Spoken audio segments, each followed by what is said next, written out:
Baik, assalamualaikum warahmatullahi wabarakatuh. Warahmatullahi wabarakatuh. Jadi di sini kami selaku siswa-siswi dari SMK di Ponorogo Tumpang yang ada program kerja dari sekolah yakni PJBL atau yang biasa disebut Project Based Learning. Jadi di sini kami akan mewawancarai pemilik dari pabrik permen yaitu dengan nama Dwi Jaya Loli nggih. Yang berletak di Lesanpuro Kabupaten Kota Malang. Jadi di sini saya akan bertanya sedikit-sedikit tentang profil usaha dari Bapak Wito. Dan yang pertama, apa nama usaha dan sejak kapan usaha ini berdiri, Pak?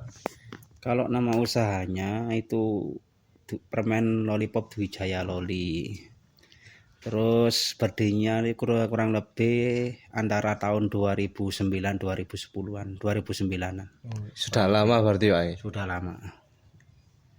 Dan apa alasan memilih usaha di bidang produksi permen ini, Pak?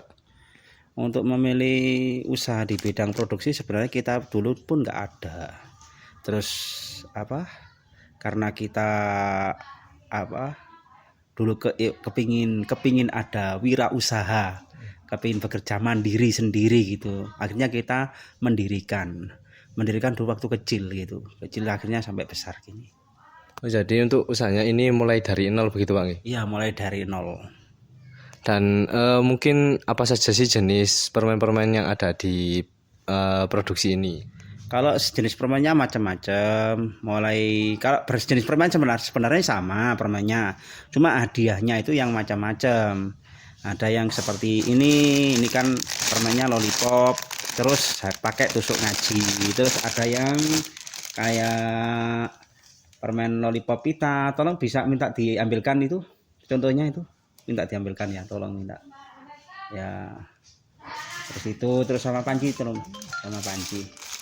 Nah, kayak ini kan dikasih pita kayak gini Mas ya, kayak dikasih pita. Terus ada yang lollipop kayak gini terus dikasih panci. Ya gini-gini aja, cuma kita kalau permennya itu sama aja, terus rasanya kurang lebih ya sama aja, cuma kita menarik pelanggan supaya nggak bosen, biar tidak ini saja, terus kita kasih panci. Dari harganya pun juga beda gitu. Kalau permennya kurang lebih sama. Jadi untuk membedakan permen ini dalam packingnya ada berhadiahnya gitu, Pak? Iya, berhadiahnya terutama itu. Dan kalau boleh tahu apa bahan baku dari permen ini, Pak? Kalau bahan bakunya itu gula murni asli, gula kristal, sama air, sama glukosa gitu aja. Baik, Pak. Untuk selanjutnya ini berapa jumlah tenaga kerja yang terlibat dalam produksi permen ini? Kalau tenaga kerja saat ini kurang lebih ada 15 pegawai. 15, Bang? Ya, 15 lumayan pegawai. Banyak, Bang? Ya, lumayan lah kalau segitu. Setidaknya kita sudah mempekerjakan orang yang gimana ya, ibu-ibu rumah tangga mungkin daripada jenuh di rumah, atau orang-orang yang mungkin cari pekerjaan belum mendapatkan pekerjaan, itu kita pekerjakan gitu. Nanti kalau misalkan mungkin ada yang lebih baik ya juga terserah si pekerjanya. Oke. Dan di sini ada pertanyaan selanjutnya, apa ini yang paling penting biasanya Pak? Apa kendala yang paling sering dihadapi saat berwirausaha atau dalam membuat produksi permen ini? Kalau kendalanya itu sebenarnya banyak Mas ya, terutama dari kendala itu saat kita dalam keadaan ramai, pegawai kadang sering libur, kadang ya juga ada aja masalah, ada keperluan di dalam keluarganya atau macam-macam gitu. Ada kendalanya gitu aja. Kalau segi dari pemasaran ya juga banyak Mas, kalau segi pemasaran. Nah mestilah yang namanya usaha pasti ada pasang surutnya. Kadang waktu ramai terus pegawai sering libur ya macam-macam lah kalau kendalanya. Dan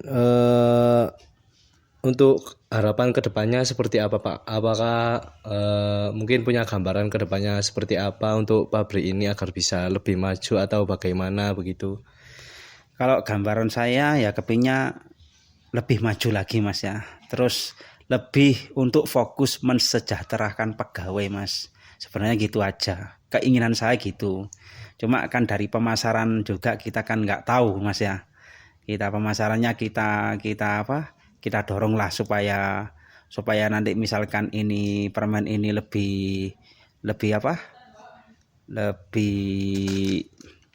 mahal ya kadang-kadang. Misalkan ini permennya ini bisa naik kan, bahan bakunya sekarang ini lagi naik, terus permennya masih belum bisa naik gitu.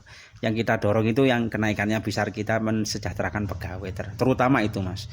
Biar nanti sama-sama nyamannya, sama-sama enaknya. Sudah. Baik, mungkin itu saja yang bisa kami sampaikan dalam wawancara di pabrik permen Lesan Puro ya. Mungkin untuk yang terakhir ada pesan dan kesan atas program kerja dari sekolahan PJBL ini Pak.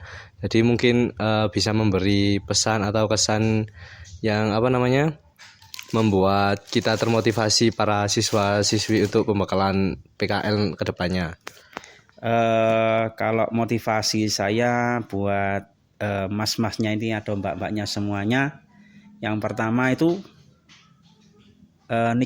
nikmatilah kalian masa muda ini, dengan belajar yang giat. Terus nanti motivasinya kedua, sampean ini jangan selalu patuh pada orang tua gitu Mas. Selalu patuh pada orang tua, misalkan sekolah ya sekolah. Terus yang ketiga juga patuh pada guru, karena guru itu sebagai sebagai pengganti orang tua, bukan hanya pengganti orang tua, itu memang orang tua Mas ya. Motivasi saya itu. Nanti kalau sudah sampean ini sudah keluar dari sekolahan, sudah terjun ke masyarakat gitu Mas ya. Nanti yang jadi orang yang jujur. Orang yang jujur itu pasti ditolong oleh Tuhan. Gitu aja Mas. Oke, terima kasih dari Bapak Wito nggih. Iya. Mungkin sekian itu saja yang bisa kami sampaikan. Kurang lebihnya mohon maaf. Saya akhiri. Wassalamualaikum warahmatullahi wabarakatuh. Waalaikumsalam warahmatullahi wabarakatuh.